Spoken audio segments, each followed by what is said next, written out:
Chris Mannix for the crossover alongside Michael Pena and Ben Pickman. Guys, the Utah Jazz are on pace to finish the season with the NBA's best record, but Mike Conley is out of the lineup. Donovan Mitchell is out until at least the start of the playoffs. So, Michael, how concerned should the Jazz be about all these injuries? Depending on who they have to play in round one, this is either a huge deal or not something the Jazz should lose any sleep over. If Mitchell is not 100% for a series against the Lakers, the Jazz are cooked. But if they get Golden State, San Antonio, Memphis, they probably don't need Mitchell to play at all, honestly, with the caveat that Mike Conley, who you mentioned, has been out since April 27th with a hamstring injury, and he has to absolutely be back in the lineup by then.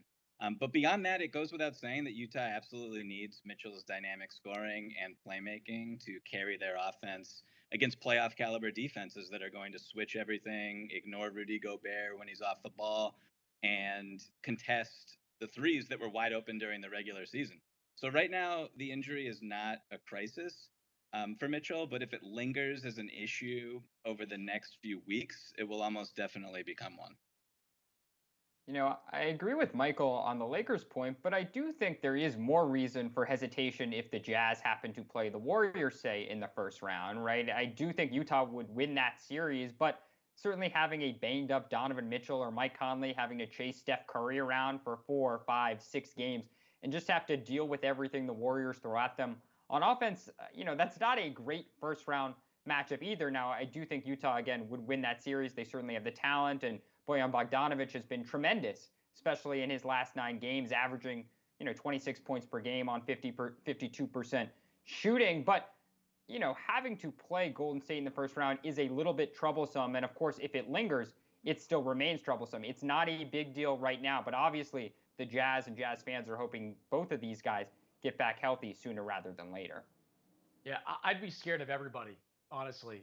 Like, I know the Jazz have had success without Mitchell in the lineup, and Bojan Bogdanovic particularly has been effective offensively with Mitchell out. But in the playoffs, it's just a different animal. You give an NBA coaching staff time to zero in on a team with limited offensive options, and they're going to have more success defensively than you are offensively. There's just a long history of that in the NBA. And whenever Mitchell comes back, let's just say he comes back for the start of the playoffs, that type of ankle injury, I don't know that he comes back 100% right away. He might be a little bit tentative in those first 3 or 4 games coming back into the lineup, and that would allow a team like Golden State or Memphis or whoever gets into that number 8 seed to open the door there and potentially have a chance to win that series against the Jazz. Michael, I just don't know, as impressed as I've been with the firepower that this Jazz team has at full strength, I'm less impressed with what they are with Ingles and Bogdanovic and even Conley when Mitchell's out of the lineup. To me,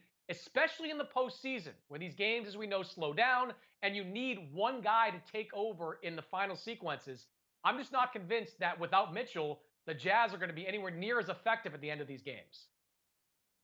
Yeah, I mean, you make a good point. I mean, if you're Utah, what you want to do is not get into games where crunch time actually matters and you need someone like Donovan Mitchell to take over in a first round series.